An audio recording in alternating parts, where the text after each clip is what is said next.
day was mainly to give our local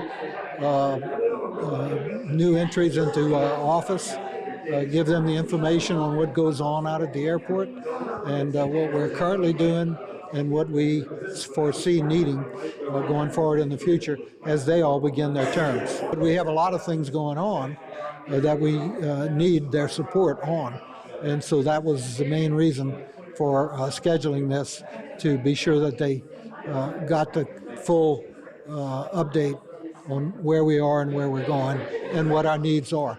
Most of the new programs that we have going for economic development require a certain amount of infrastructure development, and such as the additional water pressure, the additional electrical capability for charging the forthcoming electric-powered aircraft, things like that. Again, the concrete throughout the airport is 80 years old, and the aircraft are getting way heavier than the original concrete had been designed for back in the 1940s.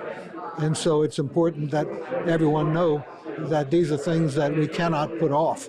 We'd like to again thank everybody for being here. I know your time is valuable. We're going to try to make it valuable and bring you as much information as we can without inundating you down in the weeds. So without further ado, I'm going to turn you over to Andrea. What we'll do, we have kind of a little agenda. We'll give you a little bit about the history of the airport, some major improvements that we've done and have going on. We'll talk about the operations, who's flying out of here, and then talk about the different partnerships we're developing to move the airport and Terrebonne forward in the electric aviation world, and then also some action items and things that we need to all work together on to be able to make all these things come to fruition. So first, we will start with our own, very own airport historian, Mr. Earl Hicks.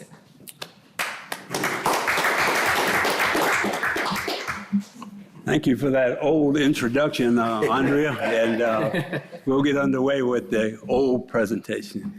What you see, everyone, is a couple slides that we have for you.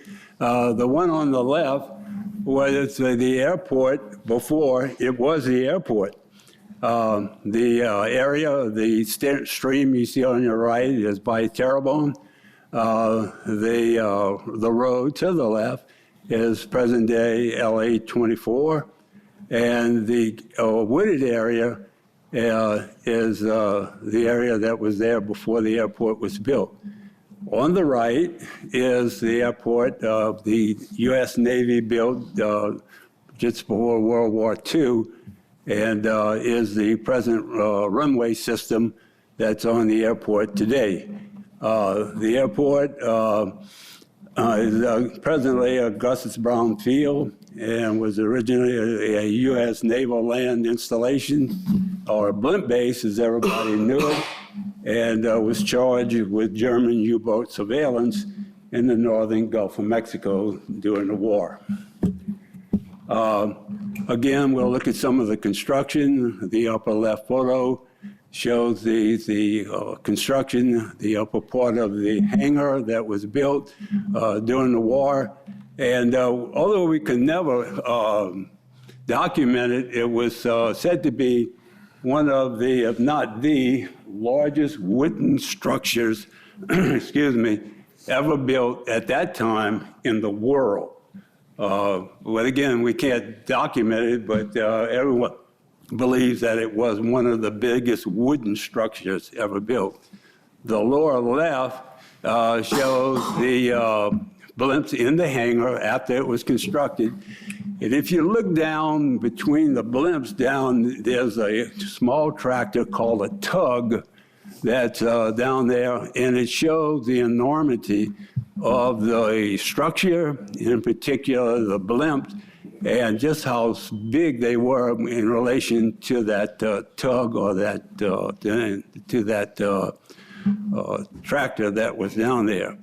Again, on the right is the hangar facility after construction, and It shows that. It also shows the support facilities around the hangar that was there at the time of the construction. Initiative, and as I said, the blend base was decommissioned in September 1944. Later in 1958, it was transferred to the Terrebonne, the then Terrebonne Parish Police Jury by way of a quitclaim deed. And the ordinance created the Houma Terrebonne Airport Commission and changed the maintenance and upkeep of, it was charged rather with the maintenance and upkeep of the facility and the runway and taxiway system. Accordingly, the 1,800 acres of land was split between the airfield and the industrial park. What you see here is in 2024 is the airport's industrial park lease map. A little bit confusing, but it shows, is really an aerial view that shows the runway and configuration and the many leases that now occupy the landscape of the airport. And it also shows the leases as they appear of both industrial park and also the aviation area. That concludes the history part, rather brief, but there's a lot more we have to talk about than other areas. And at this time, we'll call on our airport director, Mr. Mert Pellegrin, and he'll lead you through those improvements. Mert?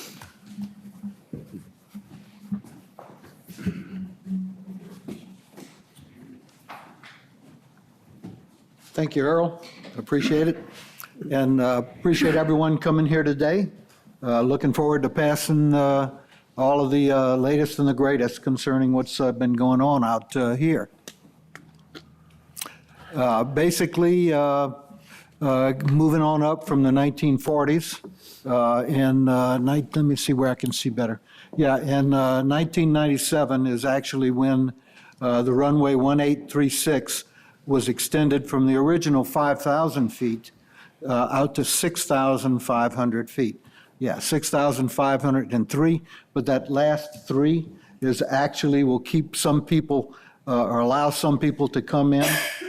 Without that last 3, it depends on what the charts call for, the performance charts for the aircraft. So that's why they get that fine on the way they publish these numbers. In 2005, runway 1836 again, the main runway was reconstructed to handle 150,000-pound strength aircraft. Again, one of the most important things at the airport is what weight can it support. And in actuality, that 150,000 pounds is actually beyond that. That just happens to be a very critical number for us here. In a minute, we'll show you some of the types of aircraft that are coming, and they all require that 150,000. To be honest with you, depending on the configuration of the landing gear, we can handle aircraft up into the 190,000, I'm sorry, the 990,000 pound range. That's actually C-17 U.S. Air Force cargo aircraft, but it depends again on the landing gear configuration. Back in 2006 then, we moved right along. Our commission did a great job for us in terms of economic development, went ahead and designated some land for the future UAS campus. As we get deeper into the presentation, you'll see that area where it's currently existing. By 2019, another really big year for us. First of all, I got the opportunity to come to work here. So that's a year that I remember quite well. But secondly, Governor John Bell Edwards issued the executive order to name Houma as the large unmanned aircraft systems hub for the state of Louisiana. Now, for any of you all who are not familiar with unmanned aircraft systems. These can be truly full-size aircraft. Some of them are bigger than 737s, up in the area of 757s. And the pilot is not on board the aircraft. There is a pilot. Believe me, the FAA will never let anything fly that does not have a pilot designated for it. But the pilots now are beginning to trend towards, in many cases, the pilot is on the ground and working out a special control station by means of satellite communications with the aircraft, and can actually control that aircraft as good as, if not better than, even an awesome pilot such as me. But just a joke here. Also, that same year, we got word that the EDA grant that Mr. Hicks here had worked so hard on getting through for us, the EDA grant was ready to be issued, and it got us at first $1.3 million to put the parking ramp out in that UAS area there. And that was an event that happened during that year in July. I want to also mention we managed to, again, get the governor here for that. And until about 3 days prior to that event taking place, the governor did not have that in his schedule yet. And what I found out that week was that it was still not confirmed he was going to be here. I went on over to Nichols, where he went ahead and gave a speech introducing the availability of ride sharing in the local area, primarily to support Nichols. And he's a West Point graduate. I'm a Naval Academy Annapolis graduate. And I said, I'm missing an opportunity if I don't go and extend my own personal invitation for him to come. So I went up there and managed to get through his guards. Very important, but I managed to get through his guards and get to him. And we had a nice chat about how Navy had beat Army for 13 years in a row. But I was happy at that point that Army had actually just beat Navy. And to be honest with you, after 13 years of people that do the phenomenal things that they do in the U.S. military, particularly the Army, I was really happy that finally the game, the competition was where we were used to it being. And I told him how happy I was that they had won. He smiled and he looked right to his scheduler and said, Houma, that's that unmanned drone airport. Are we doing that? And his aide said, we have not committed yet, but we can do that if you would like to do it. And he looked over at him again and said, make it happen. And so sure enough, that's when we got him coming here. I spent the whole remainder of that week working with his staff, putting together his speech. And Governor Edwards' speech, I couldn't have written it better myself. I'll tell you that. It was perfect. It was pretty much just like that talk, again, that was given just 2 weeks ago at the Bristow Beta program. So continuing in the 2022-23 range, we got our first Louisiana state budget line item for $3 million towards the remotely piloted aircraft program. And that was very well used and still in process right now. That was under the efforts of Senator Mike Fessy.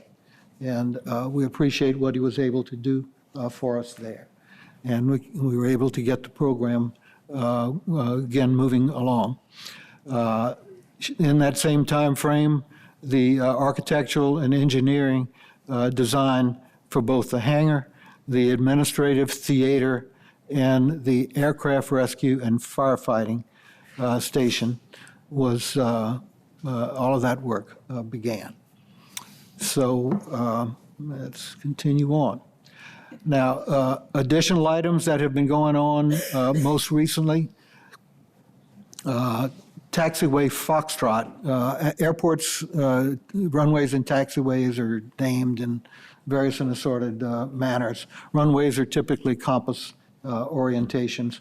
Taxiways are frequently named in just letters of the alphabet. Sometimes they have appendages to that. And at Atlanta, I always thought it was interesting that they have Yankee taxiway and Dixie taxiway right in the middle of the airport. You wouldn't know that unless you were a pilot. So they can be named almost anything, the taxiways can. So at this point, the part of that taxiway that is in red, highlighted in red, that's the part that is already finished. There was a delay in proceeding into the second phase of it, and that's the area that's in green, and there's meetings going on today and activities going on today concerning continuing the next phase of that project. And then the one in orange, we hope that by maybe even the middle to the end of next year, and possibly this year if money suddenly becomes available, then we are ready. We have the contractor, all of the architectural engineering and everything is all done. And if the money becomes available, we can complete that. That, again, is 80-plus-year-old concrete right there, and it's just not supporting the weight anymore for the aircraft, and it's a very critical part of the airport. And then here's another one that we just got, well, we're waiting on the final, what do they call it, the reauthorization to come through, because we've got $5 million that has been tentatively set up for us through Congressman Graves, who we do hope to see here in approximately maybe 35 minutes or so, if it continues to work in his schedule for today.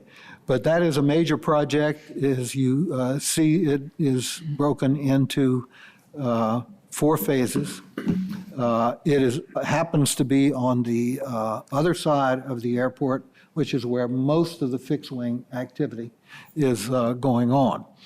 And that, again, is original concrete, over 80 years old. Some of the aircraft I'm going to be showing you in the next set of slides are too heavy for that. They are literally cracking the concrete. The concrete is rocking on its base. It is squirting water up into the bottoms of aircraft that park on it. And this is the first place, this area on the airport is the first place where people who are coming to Houma to perhaps put an additional branch of their business or anything, they're the ones that might have these kinds of aircraft. And this is the first place that they see. When they arrive at Houma in their own private aircraft, then they're going onto that ramp that right now is hurting. And the FAA has agreed it's hurting. We'll put it under a grant program, again, which Congressman Graves has got queued up once Congress goes back to work. So phase 1 will be starting as soon as that can get underway. Phase 2 will be the next one, possibly a year later, or again, if the money becomes available, we're ready to start that one earlier. Phase 3 is currently shown as all the way down on the south part in the yellow. Phase 4 is what everybody calls the grassy knoll. Every time I hear that, I can't forget the event in Dallas where President Kennedy, the grassy knoll that was behind, that area where all of those people had to witness went on that day.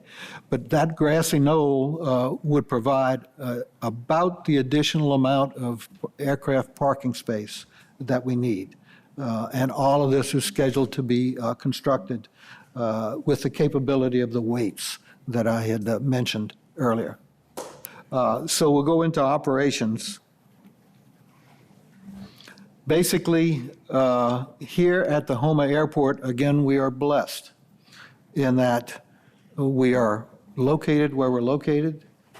People need to be transported down into the Gulf of Mexico to keep the oil flowing and to keep the rigs working. And what we basically have available to us here at Houma are numerous legacy aircraft types. The legacy types are both fixed wing and helicopters. On the topmost spoke, so to speak, of that wheel is one of the largest aircraft that will come into the airport. It does have some competitors, and we'll show you some pictures of that other one too, that comes in here very often. But that one happens to be a Bombardier version of an ultra-long-range business aircraft. The two legacy helicopters that we show on there are S-92s. The S-92s are operated by both petroleum helicopters and Bristow. The S-92s can accommodate 19 passengers, 2 pilots. They can fly offshore to a rig approximately 200 to 225 miles distant and can still have sufficient reserves to get to a land alternate. The geography works for us there because when they get all the way down straight south, it's shorter. If they have to divert, they can divert over to Texas and put that helicopter on Mother Earth. But that's quite a capability for a helicopter. When I first got started in aviation, nothing could do that. They can also operate under instrument conditions all day, almost any day. Icing is the one thing that they're still trying to get a grip on in helicopters, but these can operate under full instrument conditions down to about 200-foot ceilings and about half a mile. So we've got all of that going on all day, every day. Then now we also have the unmanned aircraft all beginning to come together. And what you see then on about the, I'll call it the 90-degree position, let's just call it the left side, is an unmanned, which means the pilot in command is on the ground, not in the aircraft. That's a cargo aircraft that Bristow has approximately 50 of those on order. And they are, the Houma is going to be the first airport in Louisiana, maybe even in the world, to see those arrive and go into service right here out of this airport. Also, on the opposite to that is another Bristow aircraft. They have 100 of these on order. And that's the one that we had the event about 2 weeks ago with Bristow and Beta, who is the manufacturer of those. PHI is not going to be into electric, but PHI is going to be in unmanned, at least at the present time. Their board of directors wants to let electric have a little more settle-in time, but they have ordered a large number of these cargo aircraft, and cargo is spelled K-A-R-G-O, not C-A-R-G-O. It's just the manufacturer decided to call it that. Let's see, we have one more Bristow aircraft on order. On the opposite side to that, it's got something like, I believe, 8 pull props and maybe even 8 push props on the rear of that aircraft. That aircraft is going to have the capability to go to take off in approximately 200 feet, pretty short, and there's no catapult. It'll just be able to take off in that short of a distance. For one specific reason, the technology is that it's got what's called a blown wing. It's going to take air and blow it out over the wing, which will increase the lift and allow it to get in the air in a lot longer distance or land in a much shorter distance. That aircraft will also have a range of approximately 500 miles. 500 miles with an electric aircraft is phenomenal. Then we have always had, for at least the last 7 or 8 years, we've had small UAS that have a need to come onto the airport. They need to get special permission. They get that from me, and we work that out with the tower. We know where they are, and once they've proven to us that they've mitigated risk appropriately, we will be glad to have them. So again, let's go back to the fixed wing. This is what that west ramp that I was telling you, the concrete is rocking and cracking and everything else. These are two of these aircraft that play in that market. Or again, the lower right is the one actually where Chris Ellender plays a big part in these finding their new owners. He works with Gulfstream Aerospace. They have about a series of about 6 different models of these now that can carry more people, fewer people, go farther, go faster, do whatever their specialty is. And they come into Houma all the time. And also then one typical flight that we have now proven can be done out of Houma with the long runway that we have is we had one of these heavy aircraft with phenomenal range capabilities depart from Houma late one afternoon and go all the way nonstop to Pisa, Italy. And by the way, if you were to compare the distance that this airplane went and then compare the one to Taylor Swift coming from Tokyo on into, she actually landed at Los Angeles, that's the same distance. So to stop and think that the Houma airport can now send an airplane either to Pisa, Italy, or equivalent to what was done 2 weekends ago, to me is phenomenal. Also in the background behind the left wing on the upper right, you can see what a typical day on the ramp, out on that west ramp at Apex will consist of. Some of these aircraft even have 3 engines on them. Those are the Falcon models, the Falcon 50. There are 2 of those that are based out of Apex here in Houma. And they go everywhere you can imagine in the country. These are also worldwide capable. They can cross any ocean, maybe with a couple more fuel stops than the really long range ones, but they can go just about anywhere in the world. And of course, the airplanes we do see very commonly around here, the King Airs. Any of you all have been into aviation and flown on charters or with a company that has one, a very common aircraft here. So we put on this particular slide, the left side is pretty much what's on our banner that we bring to the various assorted trade journals. But what I will mention is on the right-hand side, and that's basically about 750,000 passengers pass through this airport every year. Now, that's a lot of folks for Houma, Louisiana. Now, you might not necessarily see all of these in the restaurants or in the hotels, because a lot of them are people going offshore. And they drive in from as far away as Oklahoma,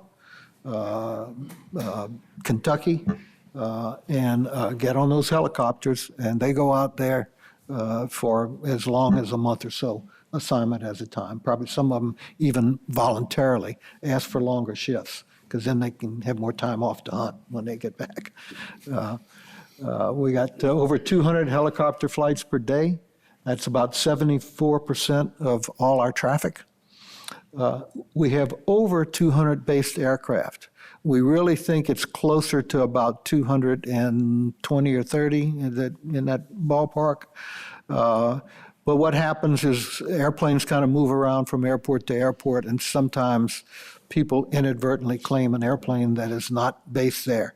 Well, our police director and our deputy director put together a wonderful program to go out there and monitor these movements for an entire year. And we got pictures, and we've got proof of all of these exceeding the 6 months to qualify to be on our count, which helps us get the funding to fix these rocking cement panels and various and assorted runway signs and repainting all of the markings and so forth.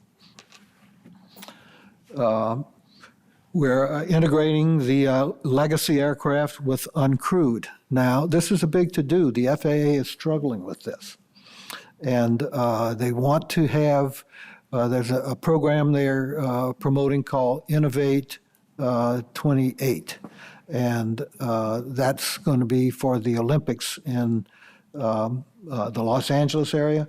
And they need to prove that air traffic control can handle all of this. They are very seriously considering the Houma airport to be the airport that can prove this and allow all of these programs to go forward. And we have meetings on that at least once a week concerning that. We'd be glad to have them come down here and put all this together. And this is an interesting point here, and we talk about it all the time, and we talk about it with our tenants.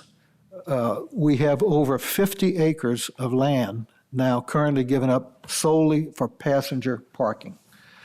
All right, and that's because, again, these people need to go offshore, and sometimes they're gone for a month or longer.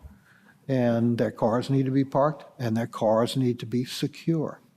And so we now have managed to locate and lease that much land for the equivalent of 7,500 parking spaces, at least by the way the engineers calculate how many can be held versus the acreage that's been made available.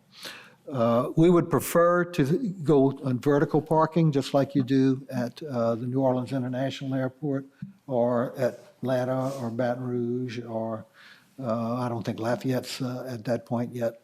But at any rate, right now, the cost of that is kind of delaying any decisions made. But we're not going to give up on that because we've got enough things coming where we feel like we're going to need that for something other than just parking cars.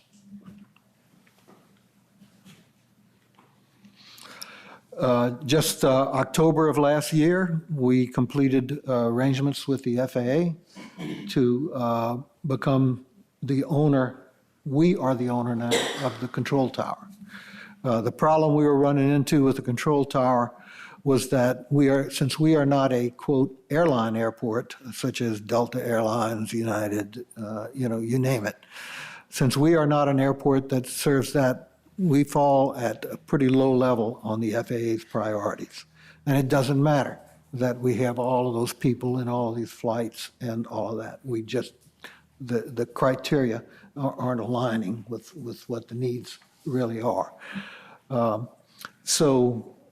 We approached them about taking over the tower. Our commission supported us on that. And in October, we became the owner. One of the first things we did was, if you look on the lower right of that control tower picture, you'll see the emergency generator. Can you believe since 1983 that we had that control tower, we had no emergency generator out there? And so what's the first thing that happens when the hurricane comes through? You don't have any power. And so we could end up going weeks or more after a hurricane passed before we could get power on our control tower. That doesn't shut down the airport. However, safety is greatly enhanced when you have a control tower, no question about it. So the first thing we did after taking it over was we got an emergency generator. We had it up and running within 2 weeks after it being turned over to us. I mentioned on one of the previous slides that the Bristow cargo aircraft, it's built by Elroy Air. And if you see this little pod, look on the left side again of the screen, it's got a cargo pod under it. This is an aircraft that Bristow is going to bring to Houma before it sends anywhere else. And they have at least 50 of these ordered. I did see just in the last couple of days that they may actually have another 50 that somehow or other slipped by us without us knowing. So again, that's got 4 electric engines on each wing. Those electric engines are actually driven by, if you look near the nose, you might see an exhaust stack sticking out. That's actually a turbine engine that runs generators that in turn provides the electricity to turn the propellers with the electric engines. So it's a hybrid type of aircraft. And there's going to be at least 50 of these. They will all come through Houma before they get shuttled off to wherever it is they go into operation. Bristow plans to get really big into delivering cargo offshore with a pilotless airplane. And again, it's not pilotless. The pilot is on the ground. The airplane is in the air. Again, we had Beta here just 2 weeks ago. First time an electric airplane has ever come to the Houma airport. They brought in their own portable charger. We also, I'll show you another slide here momentarily, where all of the chargers we have in study right now to be put in on this airport. And then again, the one with 4 propellers on each wing, the Electra, that's a short takeoff and landing with the blown wing. That will be able to operate as low as 200 feet of runway and go as far as 500 miles. These are some of the aircraft that our partners are bringing in. We've had an MOU with Bristow ever since 2019. Matter of fact, we went into that meeting in Houston at their headquarters, and we started the meeting thinking that we were going to have to present everything and convince them, you know, that this was something they needed to be looking at. Their senior vice president stood right up and took over the meeting and said, "We're so glad to hear you guys were going to support us for this, because this is where we are going." And from that point on, they have been really, really strong in technology. Here's some of the rest of them. They actually have aircraft ordered, other than those 3 that I've been showing you that are coming the soonest.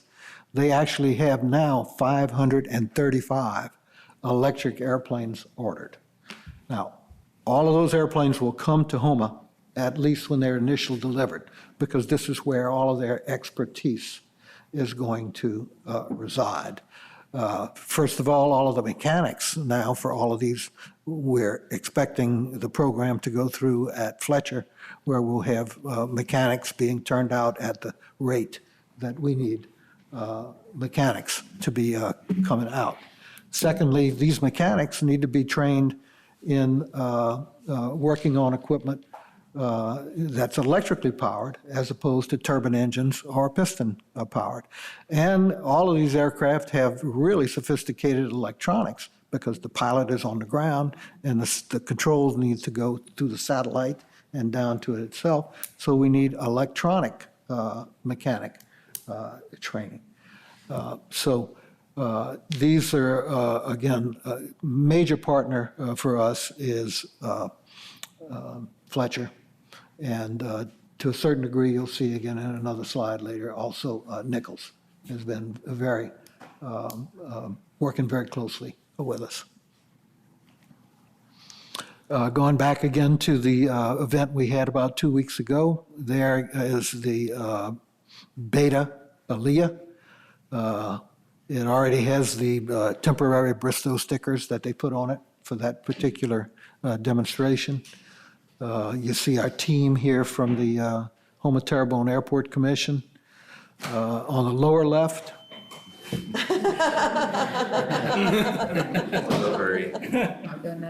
he doesn't want to come to this meeting.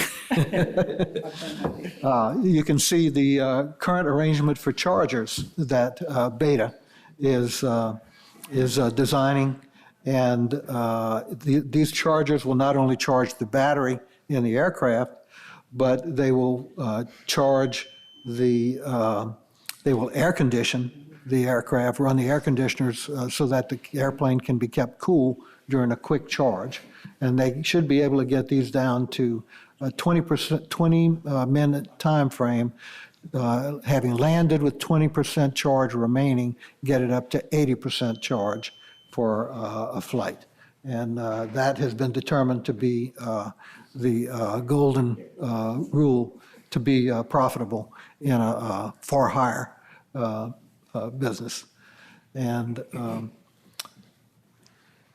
these are the locations that we plan to have chargers in place.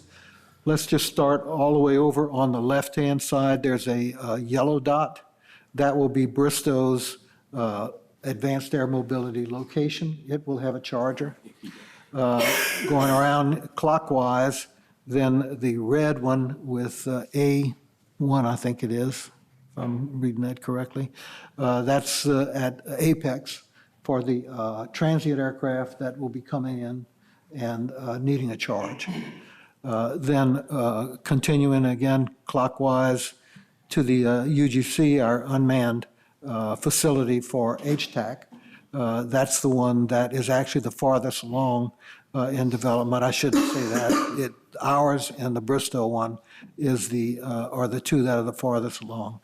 And then the final one on the lower right, part of our program consists of a disaster preparation and recovery operations center, which is going to be preparations for hurricanes in particular that will be able to host helicopters that have a lifting capability to pick up those heavy sandbags to plug all the holes that inevitably develop in the levees and so forth.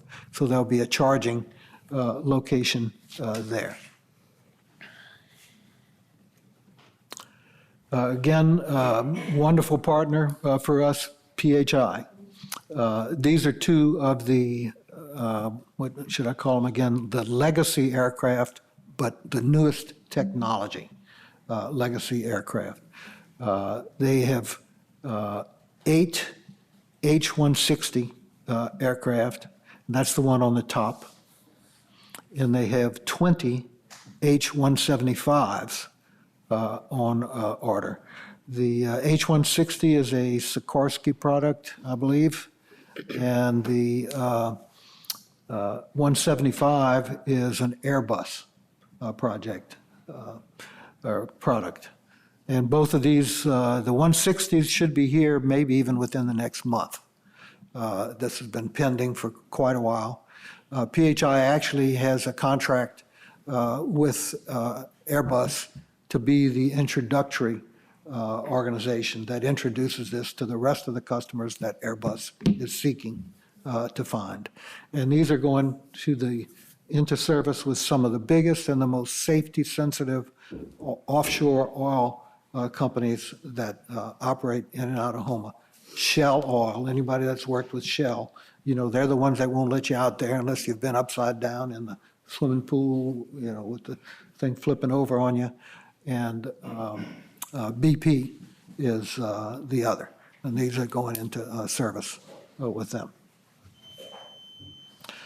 Okay, again, for PHI, about a year or so ago, maybe a year and a half, when they renewed their contracts with Shell and BP, it was made, those contracts were renewed with the understanding that PHI was going to substantially increase the quality of their passenger processing areas.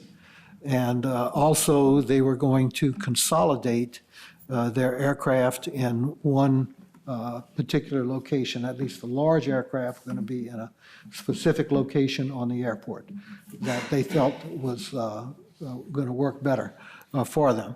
So probably the easiest way, I prefer to use the one on the right-hand side to describe. You can see some areas, big long lines where you just see what probably to you all just look like dots. But those are all the big S-92 helicopters all along the far right side going down towards the bottom.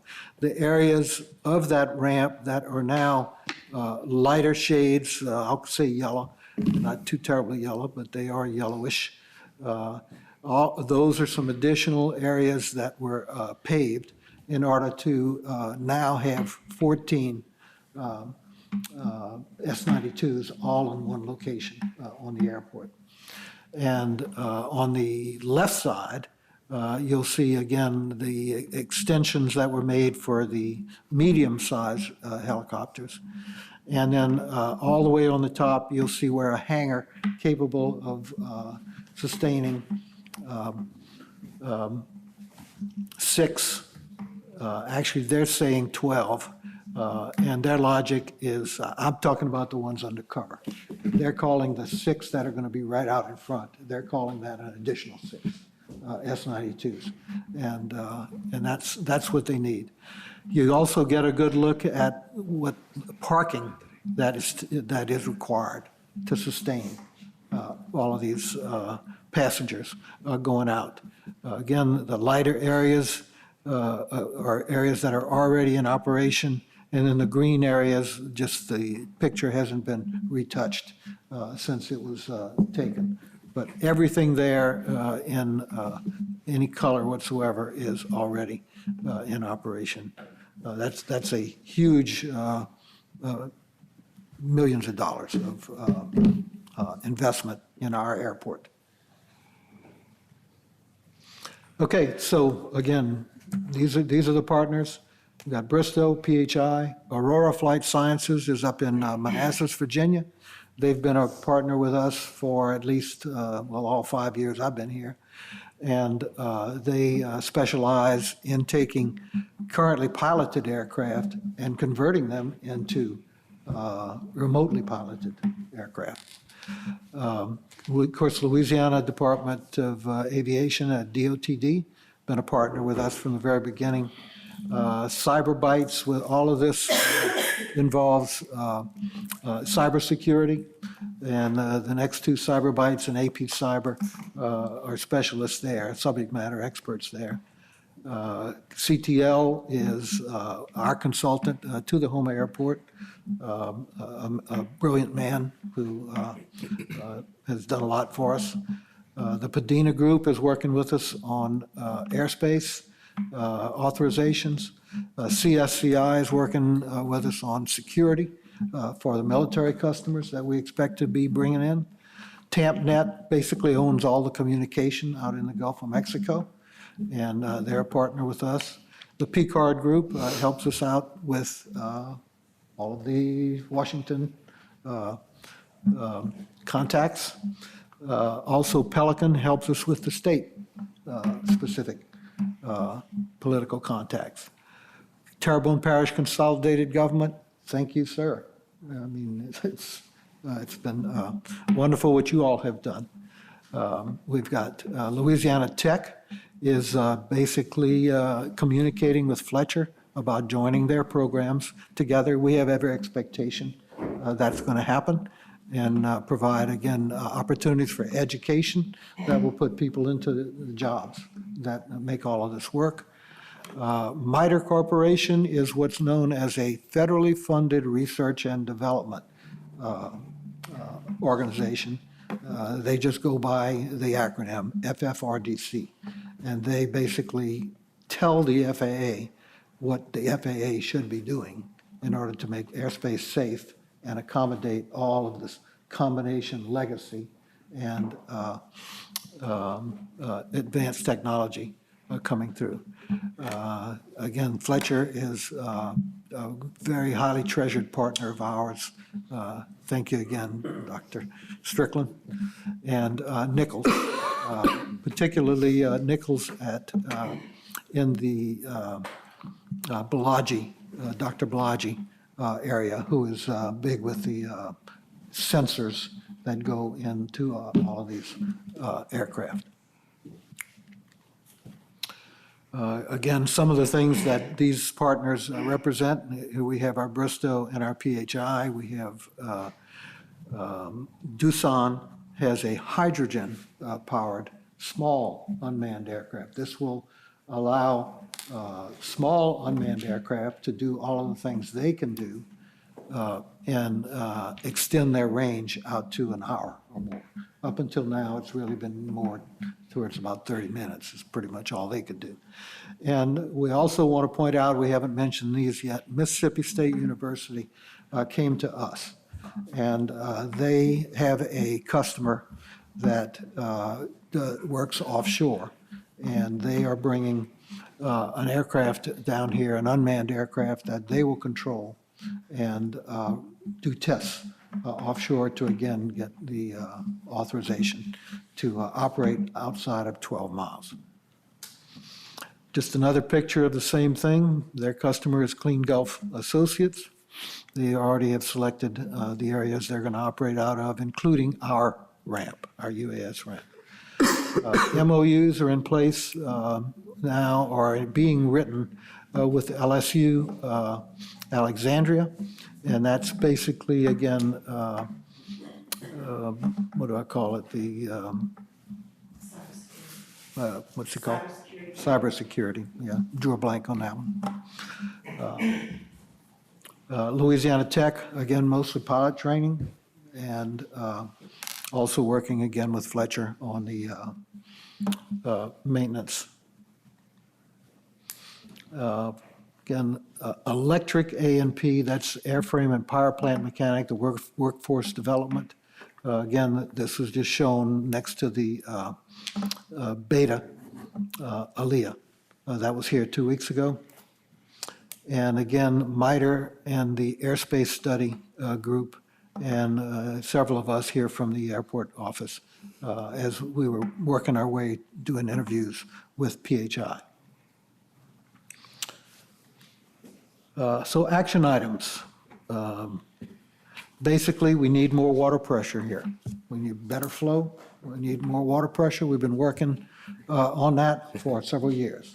And the problem is, those of y'all who are familiar with the problems of electric battery fires in automobiles, you know, we've got to get higher flows and quantities. The amount of electrical power and the results of electrical fire in an unmanned aircraft can be pretty devastating. And so the big problem is we don't have enough water pressure or flow. We're working on that. Also electricity to charge all of these batteries. We're going from maybe charging a 200 volt battery up to an 800 volt battery. And that takes a lot of power. And to be honest with you, as big a company as both the parish and Entergy are, it's still going to be real difficult to get that kind of power out here. And so we're working with Entergy. And by the way, I worked for Entergy for 20 years. So I'm not a total stranger to what they can and can't do. But they are very interested in putting a separate station, power generation station, here at the airport for us to have the amount of power that we need to charge these aircraft in a way that they can be turned around, kept at work, and being profitable to the companies that are using them. Also, virtually everyone in the world, and certainly in aviation, wants to go to sustainable fuel. We want carbon emissions reduced as low as possible. And PHI in particular came to us. When they told us they were doing all of these infrastructure improvements, they said, what we asking of you is we need a distributor for sustainable fuel. And we think the Houma Terrebonne Airport should be the organization to do that. We took it to our commission, who immediately picked up on it and is supporting us on it. And we're working on that pretty vigorously right now. Hope to have that up and running in a couple more years. And that is a long-term project to get that going.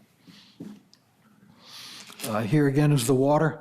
This is the study that the Water District did for us. And basically it upgrades these various mains. If this could take place, we would have the water flow and pressure that we would need. And this is Entergy's diagram of the smart microgrid, where the power is available both through their solar system, their hydrogen systems, off of the transmission distribution, and running straight to the airport, and going ahead and using that to recharge the batteries. Here's the overall view of the plan for the sustainable aviation fuel. The partner we have is the Port of Terrebonne, and David Rabelais has been working with us on this for quite some time now. And basically, the barge would bring in the sustainable fuel from its refinery into the port, where there would be some blending tanks. It has to be blended, and eventually then would go on a pipeline out here to the airport, where it would be available in 37% blend, 50% blend, and 100% blend to put in the aircraft. This is the hangar that would hold the large unmanned aircraft. That one that you see on the parking ramp in the front is essentially the same wingspan as a Boeing 737. Pretty good size airplane. We've got some roads under construction right now to complete the connections. This is what's going on right now over at the UAS program. And again, this is the access ways for trucks or C-130 aircraft to bring in the drones. And this concrete is being prepared for it right now, and all of the utilities and everything that go with it. We are still working on getting the funding for our aircraft rescue and firefighting station. Not only did we not have an emergency generator for way too many years, we still do not have a aircraft rescue and firefighting station for all of the flights that we have, all of the people that we move. This is what we need. And there are occasionally accidents and or events that go on with these offshore helicopters where we really need to have the proper types of equipment. So we're working on that still. And we also now, it's quite clear to us as we see the companies that are showing interest in coming here to support all of this, that we're scared we're not going to have enough land. We have some, but we really need that. This is such a long-term thing to get property located, negotiated, and go through all of everything that the FAA requires us to do. We feel like we need to, begin or continue working on this, and we can't forget it because we're going to need it eventually. And we don't want to hold the city and the parish back because, we did not foresee that. And I see people are looking at that real hard. Any questions right now on this? I have a quick question on this line you get back. You proposed your water project, your water line upgrade. Is that funded or is that something that's still in the planning? It's still in the planning. It's not funded yet. When Mr. Mert says they're action items, those are the items that specifically we were asking the parish to consider, which we do have some studies done on them.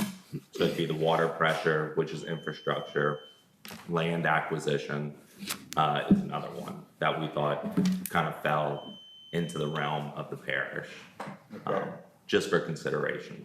But when you say parish and you talk about water, that's actually waterworks, which is not parish. Okay. I mean, Well, I just want to make sure. we need the money from the parish. Okay.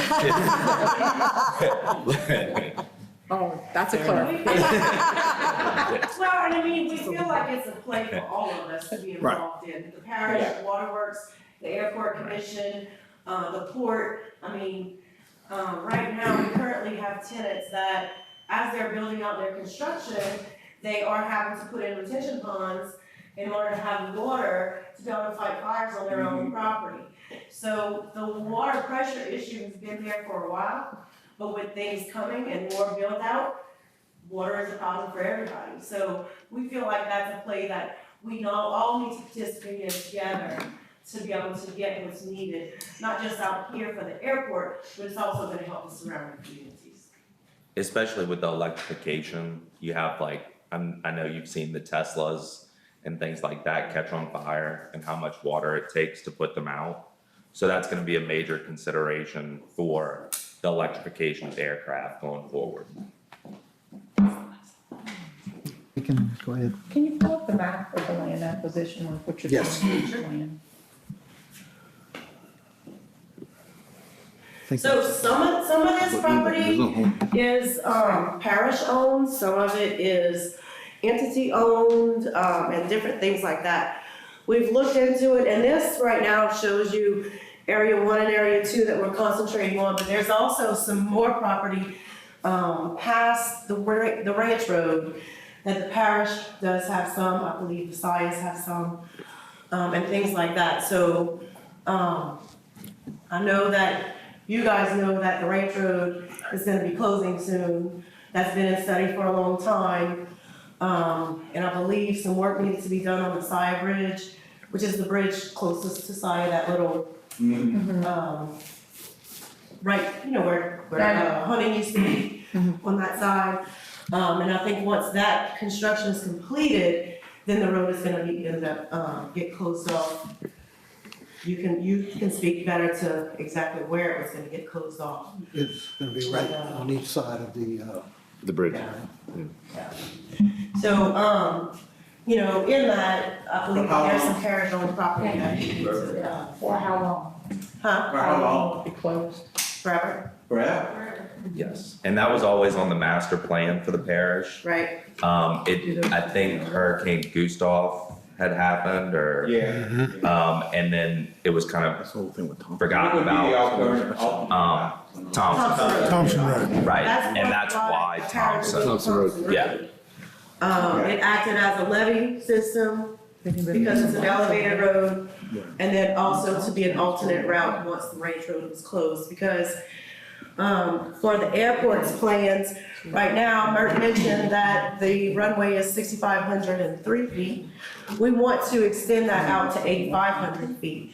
So the more we start extending, we're gonna run into, we can't have traffic crossing that road whenever, we don't need it for like the lighting and the precision approaches and things like that. We'll need that extra space.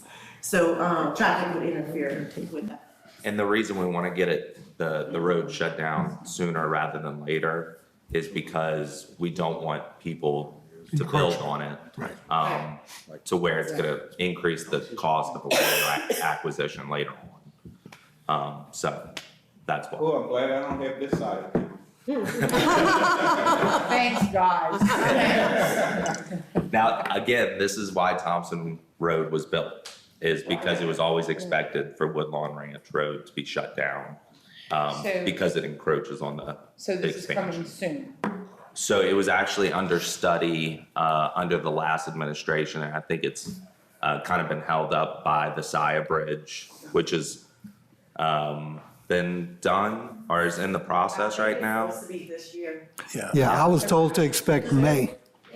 I'm gonna make a request that you guys put something together where I can get that out to people in Yes, that ma'am. area, because I feel communication, we've had a lack of communication back in the day, and I would much prefer to get ahead of it than to Absolutely. have, you know, all these calls come in because they start freaking out about, you know, different things that they're hearing. I would much prefer to get ahead of it. So if you can kind of put something together and not go out there. Yes, ma'am. Yeah, in actuality, Either that or I think a postpone whole it for a study week. was actually done. So we have a lot of information that we can share with you. Just, it Yeah. could be short, to the point, and why it's being done, because that's a lot of what people wanna know, why. Right. The why, you know, and what's happening. Well, And because, again, yeah, the thing that you're gonna get feedback is the extension of the runway is not gonna happen tomorrow, once it's shut down. Right. So then that's the question that you're gonna get is why are we shutting it down when it's not being extended So throw it in. tomorrow, right? Throw it in there. Yeah. Let's get it all out at one time. Let's just, take the hit one, one whole time. Yes, ma'am. Thank you. Yeah, and you all are exactly walking the same line that the FAA is. The document that goes with extending a runway that the FAA requires us to go through is everything you just talked about. That you would not believe the number of committees, the number of public meetings that will have to be called and everything discussed. So it's I just it's prefer to quite get ahead of the game. Right. You know, that way people is out there so that it can get in their mind and they can, read Right. it over and over and it's coming. Yeah. And one of the things that's also great was that we got that opportunity to show with the new electric aircraft just a couple of weeks ago because how quiet they are. And yes, that's we got a noise complaint just Maybe throw yesterday. that in there, Right. Yeah. Okay. We've got a lot going on, as you can see, and we're very proud of what we're doing. I think we're probably one of the best kept secrets in Houma, Louisiana. We plan on addressing that, hopefully through you, folks in this room, as well as publicity and PR. Look, let me just start out and tell you thank you. Thank you for y'all's aggressive efforts to ensure that you're on the leading edge of new technology. There's no question that we are seeing fundamental transformation in the aviation space with AAM, Advanced Air Mobility, UAS, unmanned aerial systems, and so many other technologies. And y'all have been absolutely out there on the leading edge trying to establish a platform here, a foundation here for many of these companies, for many of these new technologies. And you say, well, wait a minute, why Houma, Louisiana? Why isn't this happening in New York? Why isn't it happening in New Orleans? And the reason is you do have a strategic advantage. You have a strategic advantage in that these new platforms are, because they're new, there's a lot of concern about what it is they're flying over. If you're flying over densely populated areas, that raises high concern by the FAA. They don't want these things out there, this new technology out there. And so the fact that you have some sparsely populated flight lines from here is fantastic. The fact that you're so proximate to the Gulf of Mexico is fantastic. And the fact that we have thousands of people that live and work in the Gulf of Mexico provides a great reason to be on the leading edge of this technology. And I can't thank y'all enough for being so aggressive, for leaning forward and ensuring that Louisiana plays not just a role, but a leading role in some of these new technologies. Now, in addition to the grants and funding that we've helped to provide for the airport, and we're going to continue working on, we also have a huge FAA bill. And for those of you that are intimately involved, we have an FAA that was as a result of the Boeing 737 MAX issue with the crashes that happened years ago. We have an FAA that is very, very risk averse. We have an FAA that for years now, in my opinion, has not walked and chewed gum. They focused all of their efforts on this MAX issue, and they've neglected a lot of other issues. They haven't had a permanent administrator in the FAA. They've had these interim administrators. Now we have a permanent administrator, Administrator Whitaker, who's in. I like him. He got unanimous approval in the United States Senate. But we finally have a permanent administrator. While there have been some additional safety issues that we're all well aware of, the door flying off the Alaska flight and others, we have had a lot of conversations with the FAA about walking and chewing gum and ensuring that their refusal to make decisions on things like beyond visual line of sight, BVLOS, about some of the remote ID issues, how these issues are actually preventing the innovation from occurring in the United States and causing some of these entrepreneurs and innovators to go to the Middle East, to go to to New Zealand, Australia, and other venues that have been more aggressive in providing regulatory certainty. So the good news is, number one, we have a permanent administrator. We have an administrator who's knowledgeable and who knows he needs to step in and make these decisions. We just had a hearing with him a couple of weeks ago in Washington. Secondly, we passed an FAA bill that was transformative, not a metric of success, but just to give you an idea, it was a 900-page bill. Let me say it again. Words aren't necessarily a metric of success. My point is that there was a lot of stuff in there. And the title of the bill that we really focused on, that we shepherded as chair of the of the Aviation Subcommittee is we focused on the new technology. We focused on making the decisions that the FAA has neglected for years in order to provide the regulatory certainty, in order to provide the innovators clear guidance on what it's going to be like operating in the United States and giving them the flexibility and the certainty that they need to continue investing here. We passed that bill in July. In July, you all know, I don't have to tell you how dysfunctional Congress is right now, how polarizing everything is. That bill passed 369 to 51. No, I got that wrong. 351 to 69. 351 to 69. Look, nothing passes like that right now. Nothing does. And so we had 351 yes votes to only 69 people who were confused. And we've been waiting all this time for the Senate to take the bill up. And the Senate has been fighting over three things that don't have anything to do with you all, but it's been holding up, having to do with pilot training and the number of hours and whether you get simulation time, fighting the number of DC slots that are allowed for flying beyond the perimeter that they have out of the Washington, D.C., the national airport. And the third one is mandatory retirement age for pilots, which is currently 65. In the House bill, we bumped it to 67 in order to help provide more pilots and address the shortage. So those three controversial issues, we're holding the Senate bill up now for 7 months or 8 months. The Senate finally took the bill up a few weeks ago, and they've passed it out of the committee. We are now having informal negotiations with them. And the reason I tell you this is because this bill increases the funds for AIP, the Airport Improvement Program. It provides more flexibility on what the funds can be used for, substantial increase in investment. And it steps in and candidly does what the FAA administrator should be doing in terms of making some of these decisions that have languished or just been sitting out there for months or even years to provide better certainty to what it is that you are trying to do. And so we're really excited about this bill. We're really excited about hopefully having this thing done by the summer. We've got, like I said, meetings, negotiations going on right now with the Senate.